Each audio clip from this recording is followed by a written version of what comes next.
Assalamualaikum warahmatullahi wabarakatuh. Perkenalkan, saya Neropi Prayoga dengan NIM 2311027 dan rekan Saya Restu Permana dengan NIM 2311016. Di sini kami akan menjelaskan tentang survei lalu lintas. Survei lalu lintas merupakan kegiatan pengumpulan data di lapangan untuk mengetahui kondisi pergerakan kendaraan pada suatu ruas jalan atau jaringan transportasi. Data yang dihasilkan oleh survei sangat penting untuk perencanaan jalan, analisis kapasitas jalan, evaluasi kinerja lalu lintas, pengaturan manajemen lalu lintas, dan perencanaan transportasi perkotaan. Adapun untuk selanjutnya yaitu tujuan survei lalu lintas. Tujuan survei lalu lintas ada tujuan utama, yaitu survei lalu lintas adalah yang pertama mengetahui arus lalu lintas, yang kedua mengukur tingkat pelayanan jalan, yang ketiga mengetahui volume kendaraan, yang keempat mengetahui kecepatan kendaraan, yang kelima mengetahui waktu tempuh dan hambatan perjalanan, yang selanjutnya menjadi dasar pengambil keputusan rekayasa lalu lintas.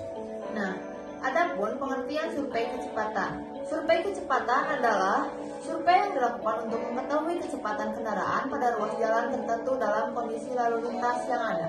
Kecepatan kendaraan merupakan salah satu indikator penting untuk menilai kelancaran arus lalu lintas, tingkat kemacetan, kinerja jalan, kenyamanan, dan keselamatan pengguna jalan. Yaitu untuk selanjutnya tujuan survei kecepatan. Tujuan dari survei kecepatan antara lain yang pertama mengetahui kecepatan rata-rata kendaraan, mengetahui variasi kecepatan tipe jenis kendaraan, menentukan tingkat pelayanan jalan, menilai pengaruh hambatan samping, menjadi dasar evaluasi dan desain geometri jalan.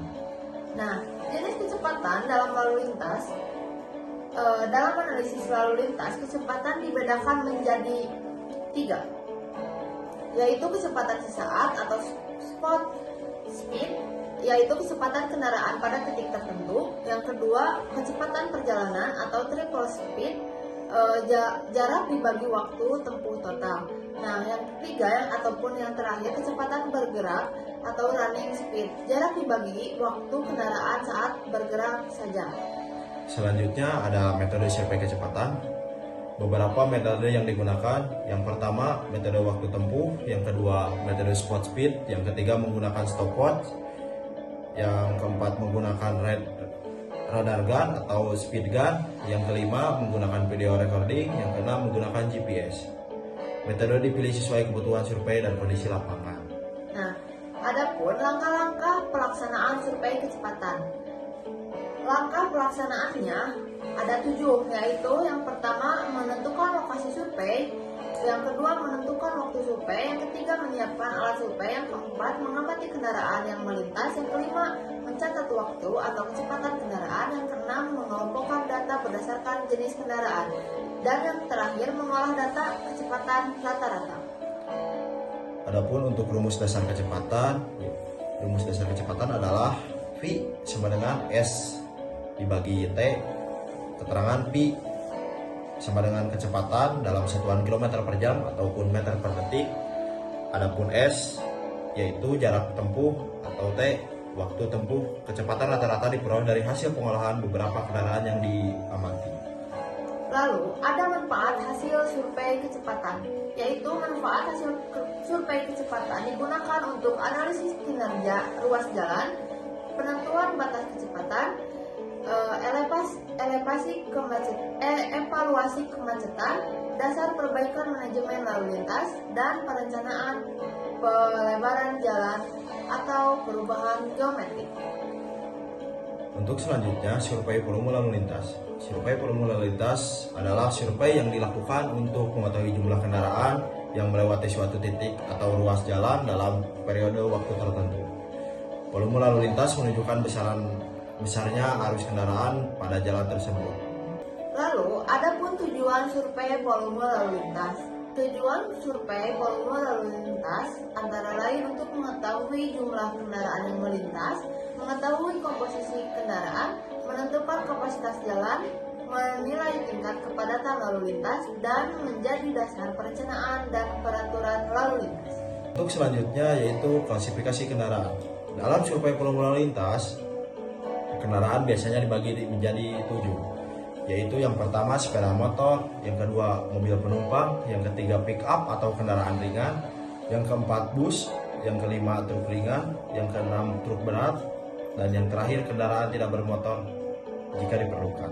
Adapun metode survei volume yaitu yang umum digunakan ada pencatatan manual, penggunaan tali sheet, video recording, automatic traffic counter, sensor lalu lintas. Lalu ada langkah pelaksanaan survei volume. Langkah pelaksanaannya ada 6, yaitu menentukan titik pengamatan, menentukan interval waktu pencatatan, menyiapkan formulir, menghitung kendaraan berdasarkan jenisnya, mencatat jumlah kendaraan tiap interval waktu, mengolah data menjadi volume lalu lintas per jam. Untuk selanjutnya, satuan volume lalu lintas. Volume lalu lintas biasanya dinyatakan dalam kendaraan per jam, SMP per jam atau satuan mobil penumpang. Konversi ke SMP satuan mobil per jam diperlukan agar berbagai jenis kendaraan dapat dibandingkan. Lalu yang selanjutnya adalah survei floating card atau floating arus. Survei floating card adalah metode survei lalu lintas dengan menggunakan kendaraan survei yang bergerak mengikuti arus lalu lintas untuk memperoleh data kondisi perjalanan di lapangan.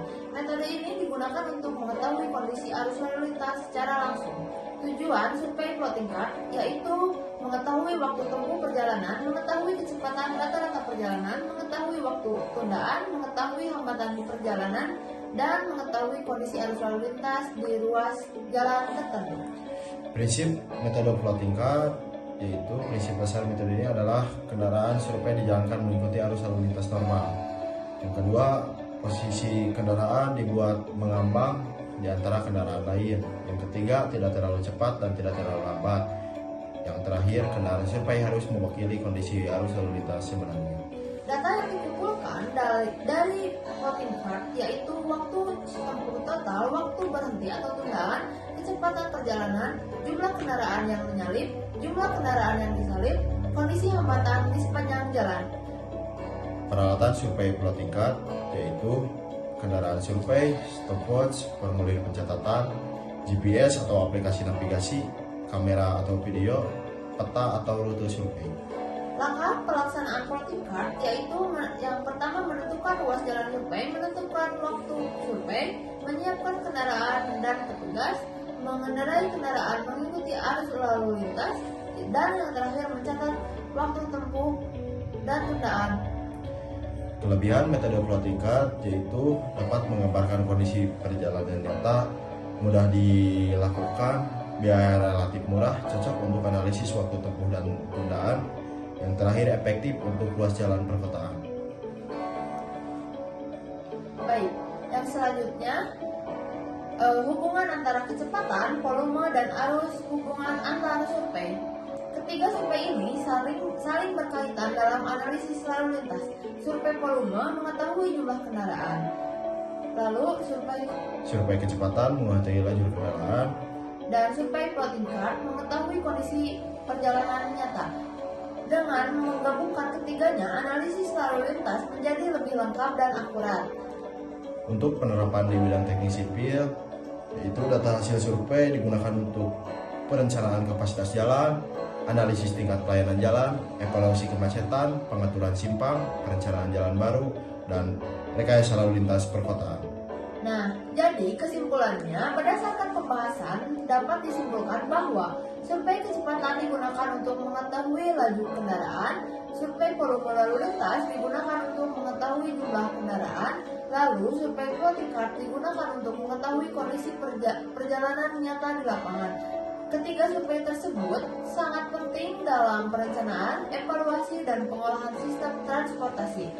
Mungkin sekian yang dapat kami sampaikan. Mohon maaf bila banyak kekurangan karena kami masih dalam tahap pembelajaran. Sekian dan terima kasih. Wassalamualaikum warahmatullahi wabarakatuh.